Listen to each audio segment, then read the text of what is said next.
आज के इस वीडियो में देखिए, आज का हमारा प्रश्न है कि भौतिक पूंजी तथा मानवीय पूंजी में अंतर स्पष्ट कीजिए। तो आज हम पढ़ेंगे भौतिक पूंजी और मानवीय पूंजी में अंतर। तो देखिए पूंजी क्या है, तो हम पहले इसे अच्छे से समझ लेते हैं। तो पूंजी का क्या मतलब है, अर्थात पूंजी क्या होती है। तो इसका मतलब होता है धनराशि। धनराशि कहे तो पैसे, सभी जानते हैं पैसे। तो पैसे ही क्या है, पूंजी है।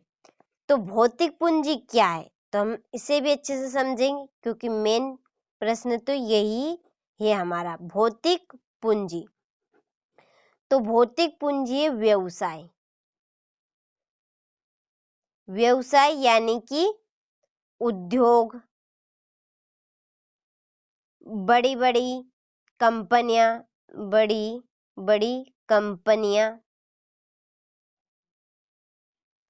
कारखाने, इसके बाद में खेती करना।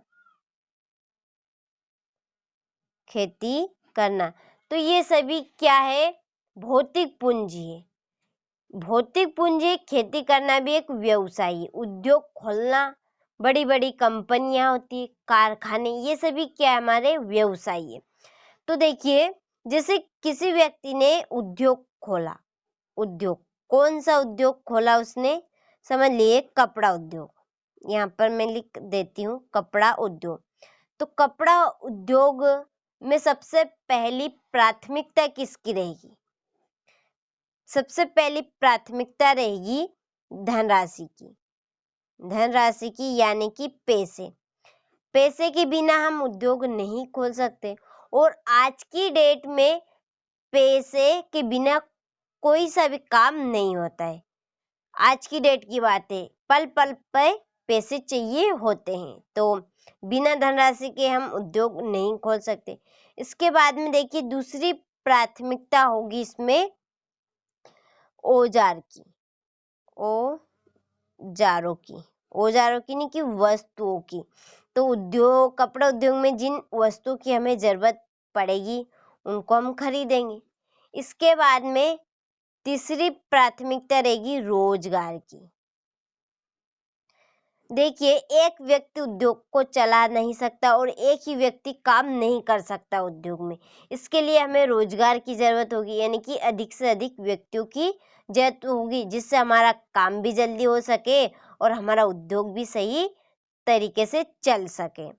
इसके बाद में देखिए, उद्योग में हम क्या बनाएंगे, प्रोडक्ट बनाएंगे। जैसे कि कपड़ा उद्योग है तो इसमें कपड़े बनाए जाएंगे, तो हम कपड़े उद्योग में रखेंगे क्या, नहीं रखेंगे। फिर क्या करेंगे, इसका बाजार में बेचेंगे।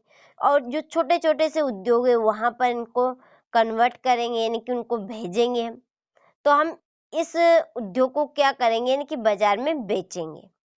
तो यही क्या है, भौतिक पूंजी। समझ में आ गए कि जिसे हम बाजार में बेच सकते हैं, वह भौतिक पूंजी है। अब है हमारी मानवीय पूंजी। नंबर 2 क्या है, मानवीय पूंजी। देखिए, पूंजी तो सभी को पता है, पैसे। तो मानवीय पूंजी क्या है वास्तव में, तो देखिए, अभी मैंने बोला था भौतिक पूंजी में क्या बोला था, रोजगार ही क्या है, मानवीय पूंजी। तो देखिए, हम उद्योग में उन्हीं व्यक्तियों का चयन करेंगे कि जो व्यक्ति उस काम को करना जानता है। जैसे कि कपड़ा उद्योग, देखिए, जिन व्यक्ति को उस काम को करना ही नहीं आता है, तो उन व्यक्ति को हम लेकर क्या करेंगे, तो उन्हीं का चुनाव करेंगे हम, कि जो व्यक्ति उस काम के लिए सक्षम हो, उस काम को करने की कला को जानता है, तो वही व्यक्ति काम कर सकता है। तो वही क्या है, मानवीय पूंजी। तो इसमें व्यक्ति अपनी कला की सहायता से क्या करता है, सेवा करता है। सेवा यानी कि अपना प्रदर्शन बताता है, यानी कि अपनी कला का वह प्रदर्शन देता है। तो वही क्या है, मानवीय पूंजी। और यहाँ मानवीय पूंजी में व्यक्ति किसी की भी मदद कर सकता है, क्योंकि वह कला को जानता है, उस काम को करने की, तो वह किसी की भी मदद कर सकता है आसानी से। तो हम देखिए मदद को क्या हम सेवा को बेच सकते हैं क्या? नहीं बेच सकते। तो पहला पॉइंट यही है कि भौतिक पूंजी को बाजारों में बेचा जा सकता है और मानवीय पूंजी को बाजारों में नहीं बेचा जा सकता है। तो आपको अच्छे समझ में आ गया होगा क्या है भौतिक पूंजी और क्या है मानवीय पूंजी। अब हम दोनों में अंतर देखते हैं अच्छे से, अब आपको समझ में आ जाएगा। तो देखिए एक तरफ भौतिक पूंजी लिखना है, दूसरी तरफ मानवीय पूंजी लिखना है। तो देखिए पहला पॉइंट कि इसे बाजार में सरलता से बेचा जा सकता है। क्या किया जा सकता है? भौतिक पूंजी को बाजारों में आसान सरलता से बेचा जा सकता है और इसे बाजार में नहीं बेचा जा सकता है। इसकी सेवाओं को बेचा जा सकता है, केवल इसकी सेवाओं को, यानी कि किसी की हमें मदद करना है तो हम उसकी मदद कर सकते हैं। इसके बाद में देखिए नंबर 2 कि भौतिक पूंजी दृश्य है, इसकी आकृति होती है। जो भौतिक पूंजी है वह यानी कि दिखाई देती, दृश्य यानी कि दिखाई देती।